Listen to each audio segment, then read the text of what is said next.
Hello, happy Thursday. Hope everyone's doing well.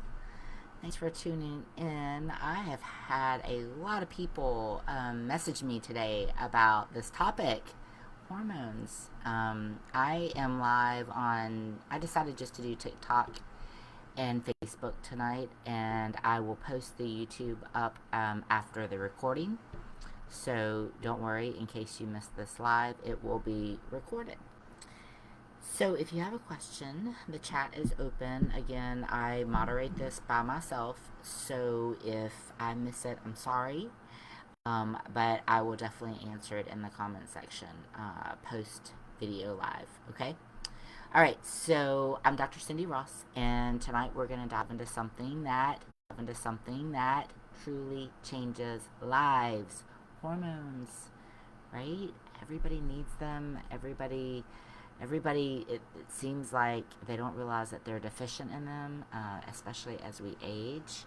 And women, especially, every day, even today, I had people come up to me at the gym and we were talking about estrogen and dips in our hormones and what we can do to fight the afternoon tiredness. And man, hormones are complex. That's why I called this topic the science of hormones. So, whether you're a man or a woman, your hormones are your biochemical GPS. They control your energy, your sleep, your mood, your muscle tone, your libido, even your drive to show up in life. So, I'll tell you a little story. I had a full hysterectomy at 23 years old. It was complications to having rheumatoid arthritis, and I had a full hysterectomy, which sent me into surgical menopause. And for the first 10 years, I wasn't on anything, nothing. Lost a lot of bone density, felt terrible, and I don't remember any books being out there, or maybe I just wasn't mature enough to read them on menopause or what to expect, but no one prepared me for what I was going to encounter. And it wasn't until I went to, and I'll forever be grateful, Donna, if you're listening, I will forever be grateful to the Botox party that you brought me to when I was 29 years old. And the doctor that was putting it on is the one that educated me on why I needed hormones. So at the age of 29, I guess, yeah, it was like 6 years, 7 years, I wasn't on anything. So 23 to 29, lost a lot of bone density, felt terrible, lost a lot of muscle tone.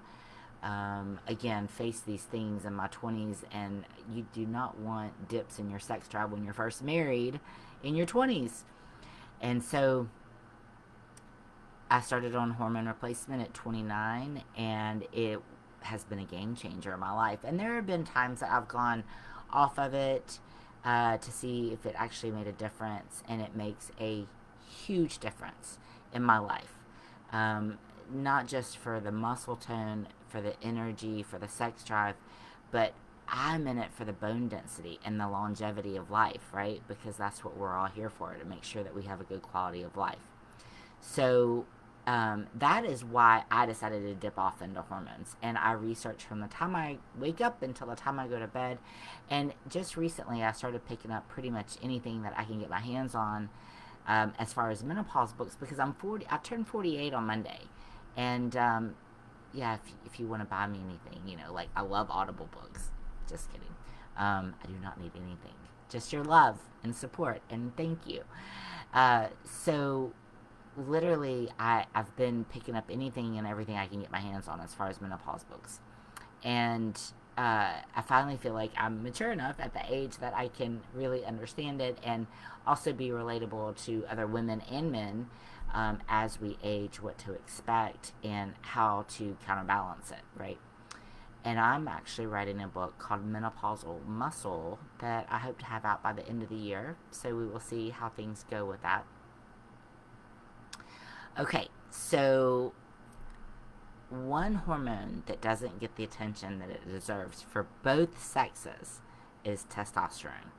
And, it wasn't until, I guess, in some of my latest research that I realized that women actually have more testosterone in their bodies than estrogen.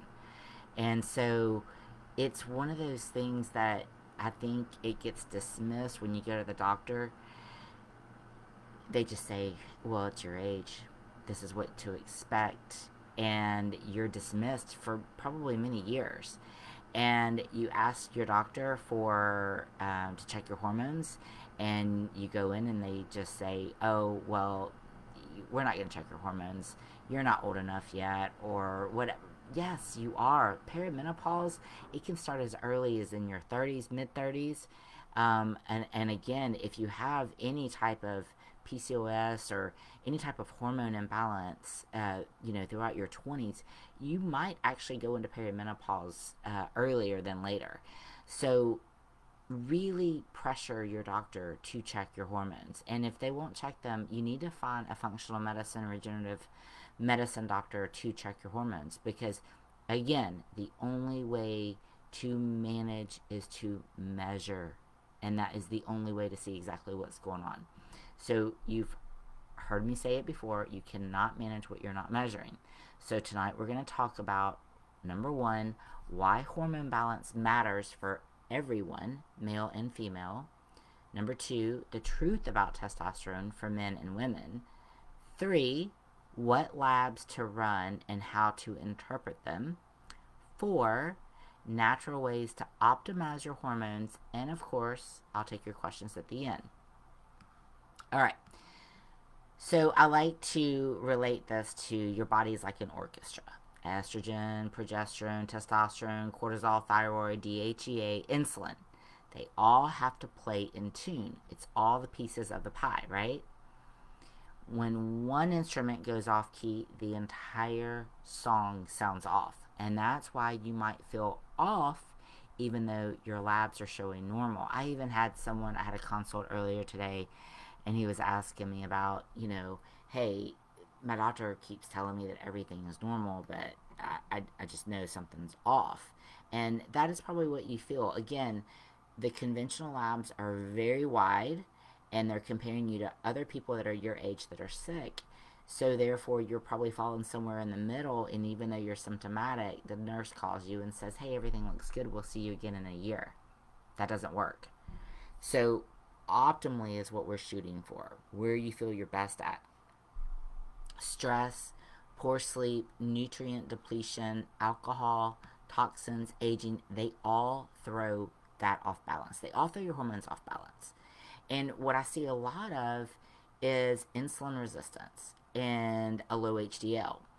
A low HDL is your good cholesterol. Your hormones are made in your cholesterol. You need cholesterol. So if you're taking a statin, that's going to be depleted. Your cognitive function is made in that HDL. And then if you have insulin resistance, that is suppressing your hormones as well. So when we run your hormone levels, we're not really getting a true accurate number until we fix the insulin resistance. So if you see, it all is synergistic. It all works together. It's all the pieces of the pie. When I run functional labs, I don't just look at the numbers. I'm looking at all the patterns, because your hormones tell a story, and my job is to read that story with you. So let's talk about testosterone. I have a question coming through. I feel so off and my labs are normal except for testosterone is high. Taking the shots plus estrogen and progesterone. Yeah, so I would want to know how you're taking your testosterone, because that matters. I actually just went to a daily microdose of a naphthate myself. I was on cypionate, which is a combination of the testosterones. Makes a world of difference, because you're more even instead of the peaks and valleys, and you definitely don't want that. So again, if there's insulin resistance going on, that plays a key. What does your cortisol look like? What does your DHEA look like? It all plays a key. So feel free, reach out to me. My email is cindy@drcindyross.com. Thanks for the question. Okay, so testosterone, it builds lean muscle, sharpens the mind, fuels motivation, increases libido, protects your heart, and it keeps blood sugar stable. So I actually did a post today about how the levels of men in their 30s now are of what they were in 1970 of a 70-year-old man. Is that not wild? And so what I'm seeing a lot of in my office as well is men in their early 30s are coming down with stage 4 cancer. So when you have a low T, it opens you wide up, and not just men, women as well, to chronic illness such as cancer. So hormones are a lot more than just libido.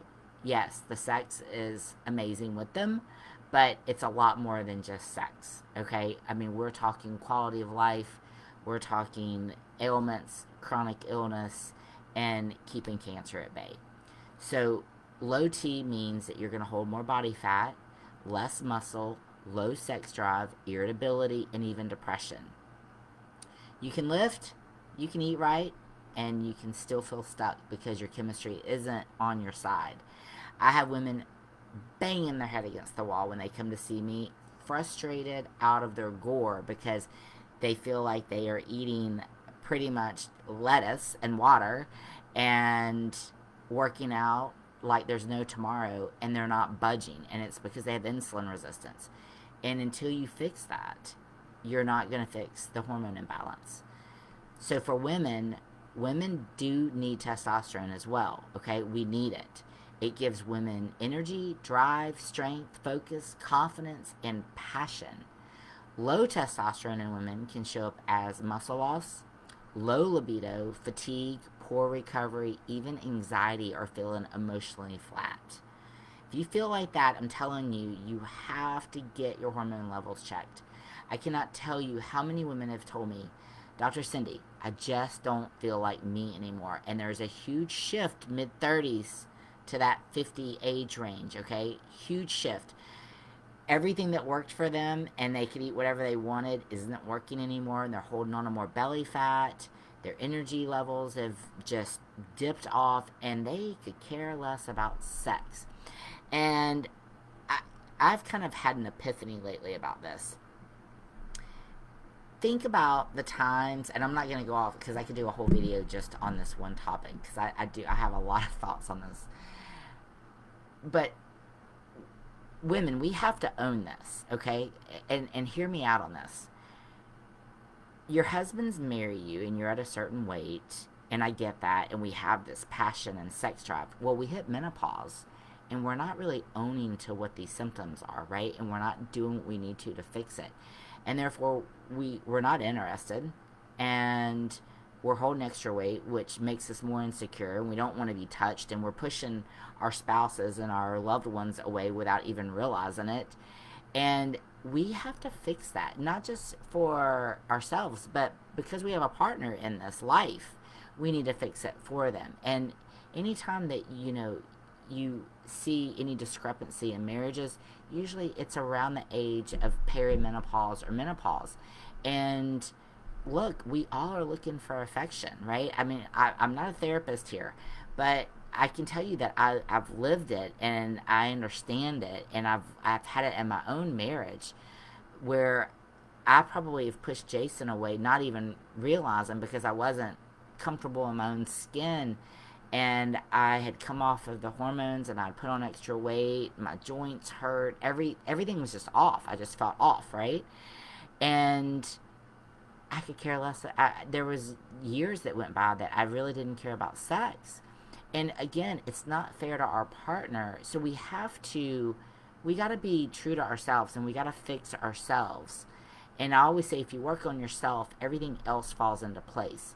So if there is some passion that's lacking there, I promise you, if you get your hormone levels checked and balanced, everything should be hunky-dory in the sex department, okay? I got some really happy patients right now. I've been working hand in hand with Tina Higgins over at Premier Hormone over in Gulf Shores. Man, I love those guys over there. Dr. Brown, Tina Higgins, they are awesome. And we do a lot of collaboration with patients, and everybody's just really happy. And I just think it's so important for us to own up to it.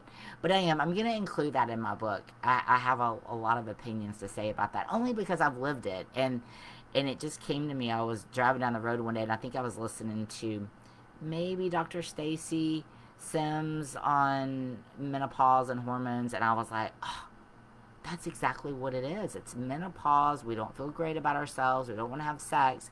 And then our partners go looking elsewhere. And so, I'm not saying that that's okay, but we gotta be our best. And not just for ourselves, but also because, we set our vows and we committed to our partners. So let's be the best that we can be. That's what I think. So listen, when you say I don't feel like me anymore, that's when we test the hormones, and it's not in your head, it's in your chemistry. All right? So I want to talk about some signs of imbalance. So red flags to pay attention to for a man: low energy or stamina, loss of morning erections, more belly fat, less muscle, brain fog, low motivation. If you don't feel that oomph in the morning, might be time to get checked. If you're hitting that alarm clock over and over and over in the morning and you have no drive to get up, to work out, to go to work, it might be time to check your hormone levels. And again, what they're saying is normal now, 300 or 400, that's what men in their 70s in 1970 were running. So we want to make sure it's high enough to where we're fighting off chronic illness, right? All right, women. Got thinning hair, brittle nails, loss of tone or strength. You'll see a composition change in your skin, low libido, mood swings, trouble maintaining muscle despite working out. If this sounds familiar, it's not just getting older. This is your body asking for balance. And again, what you don't measure, right? This is where I always bring it back to science. Labs are non-negotiable. How can we know what's off if we don't measure it? So the key markers I want you to remember: total and free testosterone. And especially women, free testosterone is actually going to be more important than your total, because sometimes the total can be thrown off, especially if you're taking testosterone. DHEA. And then also, if you have a cancer diagnosis, that doesn't mean that you cannot take hormones. You just need to get with a functional medicine doctor or a regenerative medicine doctor that understands it, because usually it's two different pathways. So you always want to check with your doctor on that. DHEA, estradiol, progesterone, these are all markers that I want you guys to get checked. LH and FSH, they tell us what your brain is signaling. Sex hormone binding globulin is how much testosterone is actually available. So that's your SHBG marker. Also cortisol, thyroid, and insulin for context. Remember, functional medicine looks for optimal, not just normal, because normal often just means the average, and most people feel terrible at average. I encourage everyone over 30 to get hormone panels yearly. You need a baseline. More often if you're symptomatic or under high stress, of course. I check our labs about every 12 weeks. And again, we're doing peptides as well. So I put a lot of supplements and peptides in my body. I'm always biohacking to see what's working. I'm my own guinea pig. So I like to make sure that I'm not stressing out my kidneys and my liver and everything staying good, because sometimes you can have some interactions. I've definitely had that happen before. And just remember, your labs are your roadmap. Without them, you're just guessing. So if you're at the gym and John Brown on the treadmill says, "Hey Susie, I think that maybe you're missing this and you should start taking this supplement," I would not just jump on the supplement. I would see if you're actually deficient in it. There's no reason to tax your organs without knowing what exactly is going on. So let's talk about how to support your hormones naturally. So nutrition. Prioritize clean protein. Muscle is your longevity organ. Eat healthy fats, olive oil, avocado, walnuts, coconut. Your body builds hormones from cholesterol. Remember, I talked about this, your HDL cholesterol. Good cholesterol needs to be nice and high. I want you to load up on cruciferous vegetables, broccoli, kale, Brussels sprouts. They help you to metabolize excess estrogen. Also, I take a supplement called DIM as well that helps me to metabolize excess estrogen. Say that fast 5 times. I love it, and I've been on it. And then also for the men, if you're taking testosterone, you definitely need to be on an estrogen blocker as well, to make sure that it's not converting into high estrogen levels, and we don't want anything like gynecomastia to happen, okay? Movement, lift weights 3 to 5 times a week. Pretty much, I pick up heavy things, I drop heavy things. Pick up heavy things, you want to lift heavy. You want to lift like 80% of your maximum, okay? You don't want to lift to the point of you're hurting yourself because you went to failure and you lost good form. We don't want to lose good form, but you want to lift heavy. Do HIIT or rucking for testosterone support as well. Sleep. Deep REM is when the testosterone peaks at night. So you want to make sure that you're getting in that REM sleep. Supplements that help support zinc, magnesium, vitamin D, omega-3s, ashwagandha, and DHEA also if you're low in it. I do actually supplement with DHEA as well. Since the time I got diagnosed with rheumatoid arthritis at 21, I've been on DHEA. And remember, you can't out-supplement poor sleep, stress, or toxic habits.